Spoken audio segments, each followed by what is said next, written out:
Hello guys, Times here, welcome to a new video. And WWDC Keynote just finished a few minutes ago, and in this video we're gonna go through all the news that were introduced in that keynote.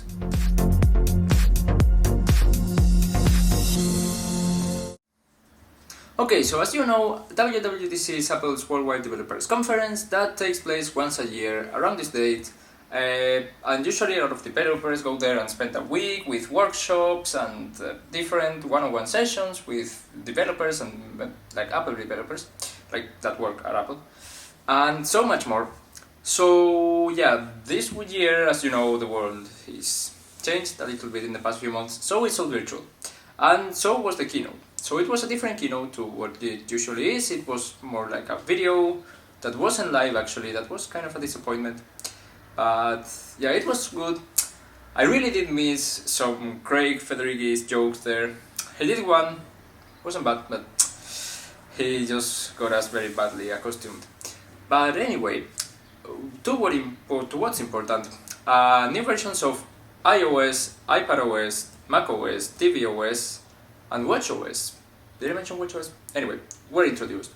And for the first time, there was actually a section in the keynote dedicated to AirPods software. So we're gonna talk about all of that in that video. It's gonna be a very long video, so bear with me. I will try to make it as entertaining as possible. In case you want to see any of the video, like you want to see a specific section, right here I believe there will be the timestamps, so you can jump to each section automatically. But yeah, let's get started with the first that was announced. That was actually surprising because usually they go from less to more, but this time they started right with iOS. So this new version of iOS is iOS 14, of course. It comes after the 13.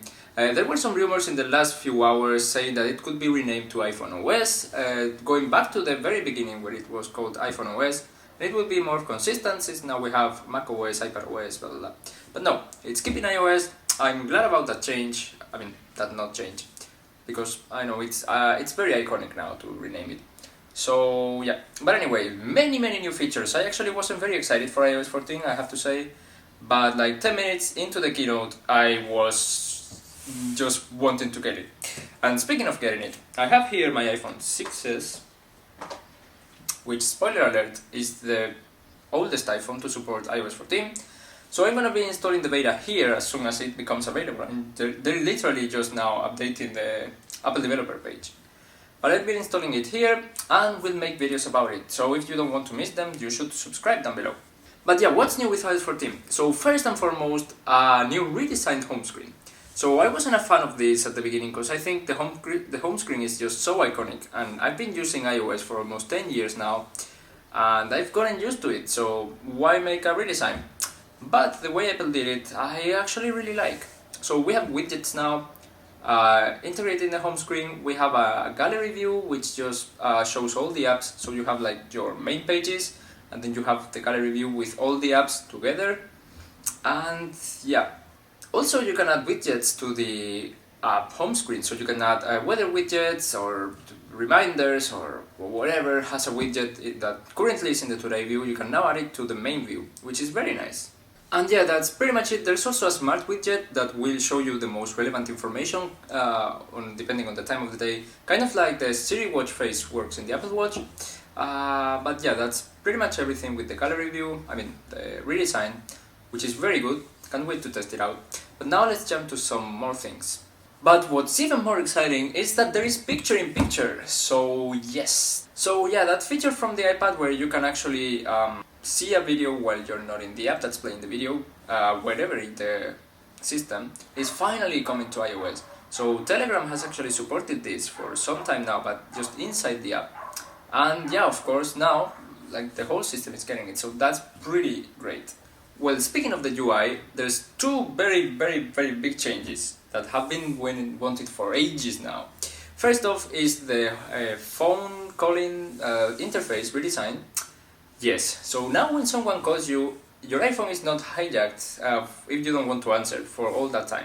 You will just get like a notification banner at the top and you can just reply or swipe to dismiss, but you won't let the person know that it's been dismissed. So that's pretty amazing.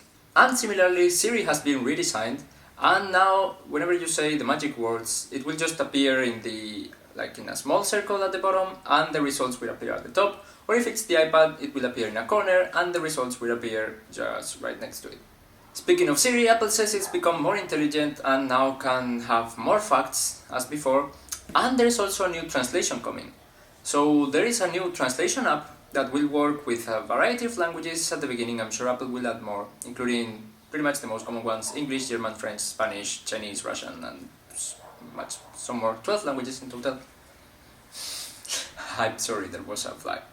But anyway, and yeah, there's a translation app, but of course all that is also built into Siri, so you can just ask Siri to translate something.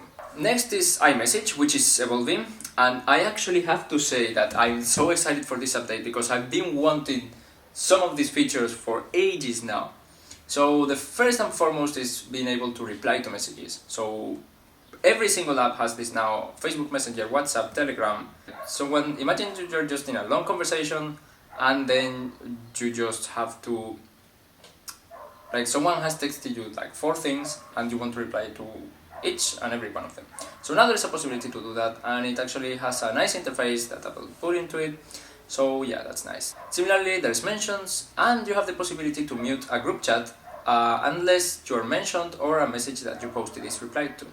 There's also changes to groups, and you can pin chats at the top, and you will get a nice animation with whenever someone new writes a message.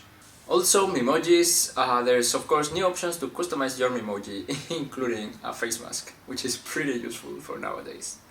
Next are some news about Maps. So we already knew that some things were coming to Maps, but actually what was announced was way bigger. So as you know, Apple has been redesigning their Maps app for the past few years, ever since it was introduced actually. And now we're getting 2 big things. So first is bike directions. This will work at the beginning in select cities because it takes into account pretty much everything. Whether there's bike lanes, whether you have to take stairs or the elevation even, everything about that. And it will tell you. Also, very exciting things for electric vehicles. So now you can connect to your car and you will see the charge that's remaining in the car, and it will show you routes optimized for seeing how much you can run with whatever your car can run in a single charge, or for charging places and many more things. Also, since governments are becoming more restrictive, especially in big cities, about where to drive, for example in China, that's a very good measure.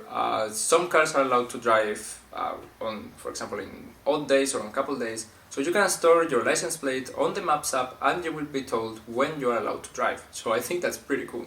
And all of those changes are of course coming also to CarPlay, which is also getting the possibility to add backgrounds or wallpapers, just as we announced in a previous video here. Also, Car Key was announced, so there's good and bad news here. So remember Car Key, this thing where you can just store your car's key on your iPhone and use it and share it and everything, which is pretty cool, was announced finally. It's coming in iOS 13 actually, probably in 13.6 instead of iOS 14. And there's some very bad news about this. It's only supported with new cars.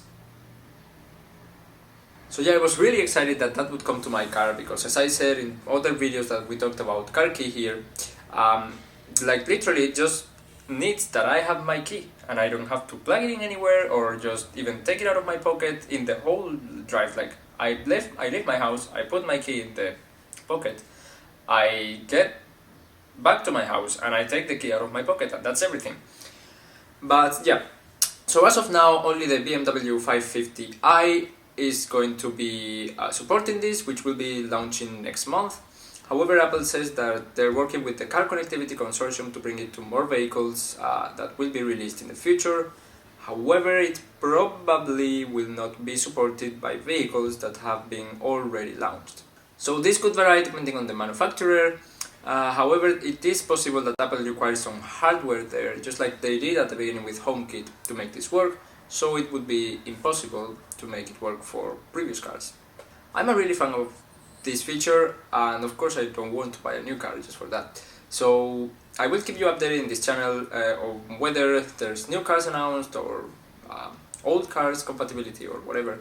So yeah.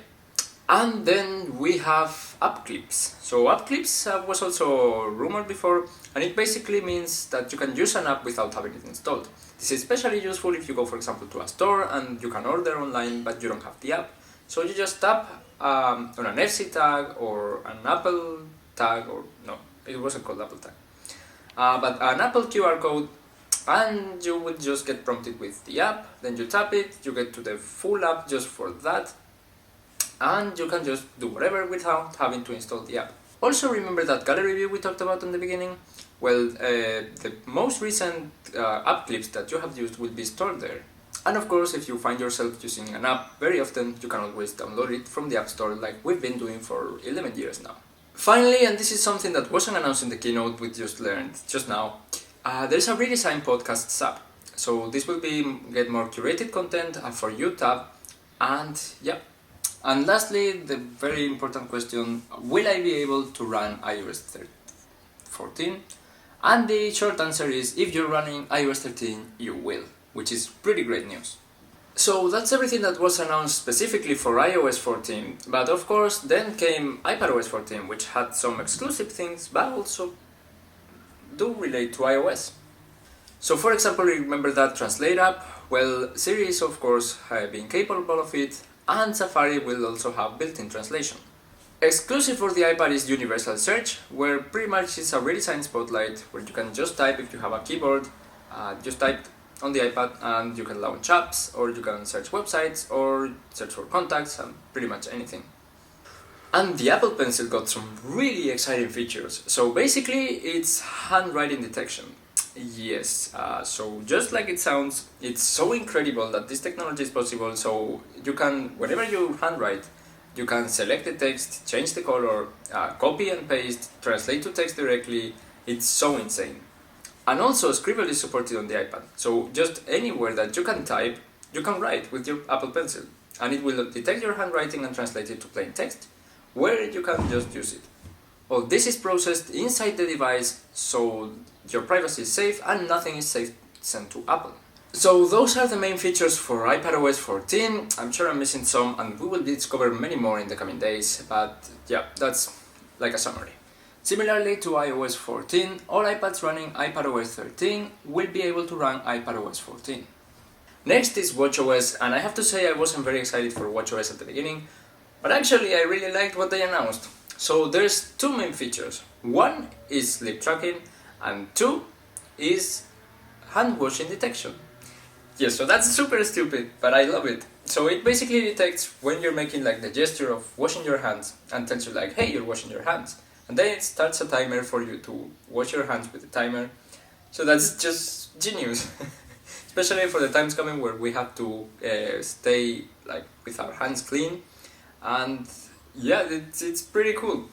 Also, if you stop washing your hands before the timer ends, you will get prompted to continue washing your hands. So yeah, as I said, I really love that feature. However, what probably more people will like is sleep monitoring, which is also pretty good. We've been wanting this since the very beginning of the Apple Watch. There's of course some third-party apps that allow you to do that. I use Sleep++, and it's okay. However, of course, Apple integrating this into iOS and watchOS would be way better. So first off, you can set sleeping goals, and your Apple Watch and your iPhone will work together to help you reach those goals. So say you want to go to bed at 10 p.m, the iPhone will go on pre-bedtime mode at that time, and it will dim the screen, you can see the shortcuts and many more. And when it comes time to sleep, the Apple Watch will automatically dim the screen, it will turn off, it will only turn on if you tap it, which is pretty good, kind of like theater mode. Also in the morning you will get a report on how the night went, including a report on how the battery is to remember to charge your watch. Other features include support for new workout types, including dance, core training and functional training, and also the ability to share screenshots. So this is actually more than we thought. We already knew that there was the option to share the screenshots. However, this is like more. So because this is like more professional. So say there's an app, like Strava for example, or some other Apple Watch app, and in their website they can just put screenshots for you to like just add the watch face as it is. And you just tap an icon on your iPhone and it will download it and add it to your Apple Watch directly. But also you can share it with your friends on social media and everything. So that was actually a very smart move by Apple to do that, because the Apple Watch is going to get even more popular. Still though, no support for third-party watches, but I'm sure it's very close, probably watchOS 8. There is also a couple new faces in the Apple Watch, including a chronograph watch with a tachymeter, and of course all the maps features that I mentioned for iOS 14 are also present on the Apple Watch, so you can just track wherever you're going on the run, including the bike, which is pretty handy. However, all these new features are not very suitable for older Apple Watches, and only Apple Watch Series 3, 4 and 5 will be able to install watchOS 7. Next is kind of a mix and match thing, so we did see something on tvOS, but not much. Basically there is expanded user support for Apple Arcade games, and also HomeKit improvements. Speaking of HomeKit, there is some very exciting thing, as Apple partnered with Amazon and Google to make, more companies, to make a standard of home devices, accessories thing. So yeah, pretty much everything that works with Alexa, Google Assistant, HomeKit, because most things work with all of those, but some accessories only work with some of them.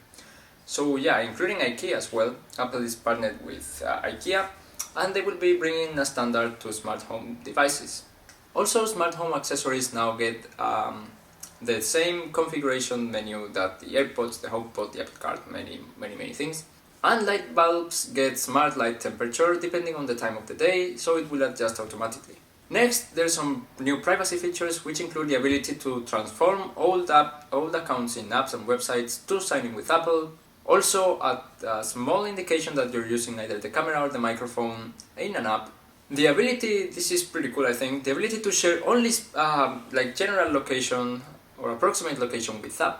So, for example, say there's an app for you to see in which area you are to locate a store.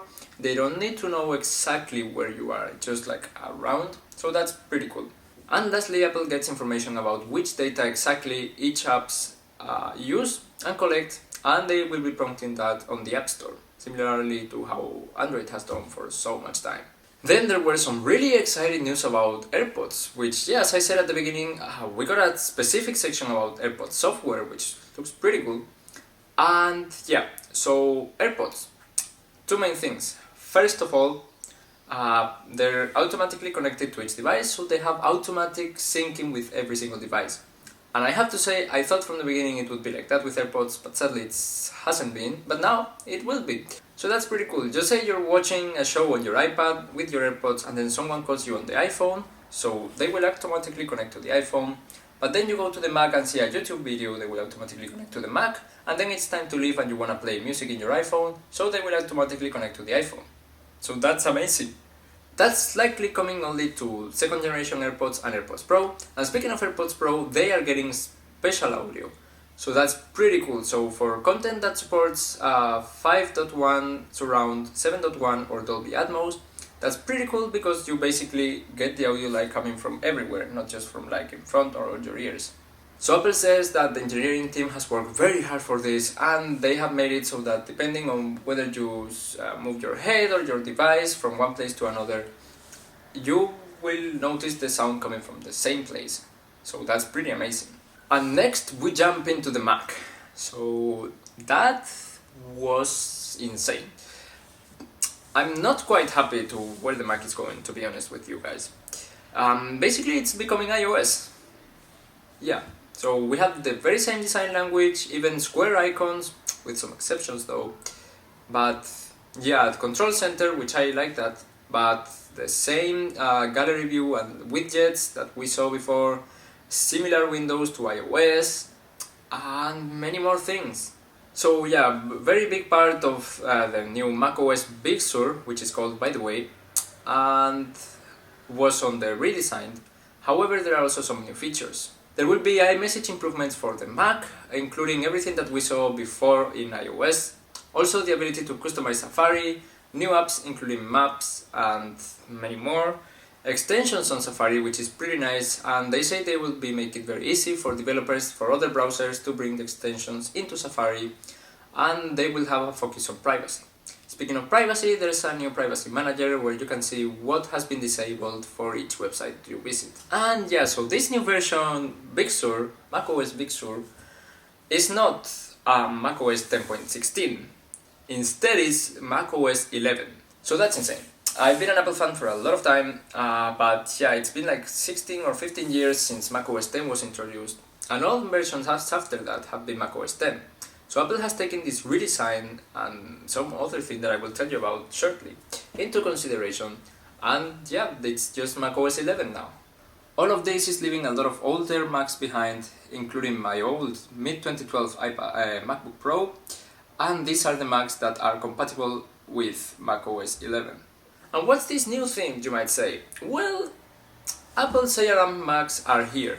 So Apple is gonna begin designing their own chips for their Macs just now, and they showed a preview of a Mac Mini running on an A12X chip, which is the same one as the latest iPad Pro has, and all the software is very well optimized, including Final Cut Pro, of course, and other pro apps from third-party developers such as Microsoft Office and even Adobe with Lightroom and Photoshop. So that's pretty insane, and it further closes the gap, including all the macOS 11 new releases, and these ARM Macs further close the gap between iPadOS and macOS and the iPad and the Mac in general. So that's pretty insane. But yeah, Apple has been talking about how good their processors have been on all of their devices like iPhones, iPads, Apple Watch since the beginning of the iPhone 4, which was the first iPhone to ever feature an Apple-made chip. Another great thing about this is that iPhone and iPad apps will work automatically, so just in the App Store you will be able to download them, and that's it. No code is needed from the developers, so you can install any app that is currently available for iPhone or iPad just in your Mac. However, all of this is just a very big topic to just talk about right now, and this video is already long enough. Sorry about that, and thank you if you stuck until the end. But I will do a separate video covering just what Apple's transition to ARM Macs means. Also, something I thought was fun is that Apple has announced a new Mac development kit for, of course, developers that want to start developing for these new platforms. And it's basically a Mac Mini with the same processor as the latest iPad Pro, which is the A12Z. And yeah, it has 32 gigs of RAM and 512 gigabytes of SSD storage. Developers can request it now in the website, and they will start shipping at the end of this week. But of course, the general public is not gonna be able to access those. But yeah, that was a very long video. Again, thank you very much if you stuck till the end, even if you just saw some parts of it. Thank you very much, really. A lot of work went into this video, so if you liked it and appreciate it, please thumbs up, that really helps. Also, yeah, as I said, beta is gonna be installed soon in my iPhone 6s, and yeah, I will do many videos about the new iOS 14 features. Also, I will probably install the beta of macOS 11 in the Mac. Well, I point here because the Mac is here. But yeah, so if you don't want to miss that, just subscribe to the channel. What are you waiting for? Click now. But yeah, other than that, of course, I have Apple videos, Apple coverage for all the time, all the year, every week, new videos. So subscribe to not miss that. But yeah, comment below which your favorite features of iOS 14, iPadOS 14 and everything is. And yeah, thank you very much for watching, and see you in the next one. Bye.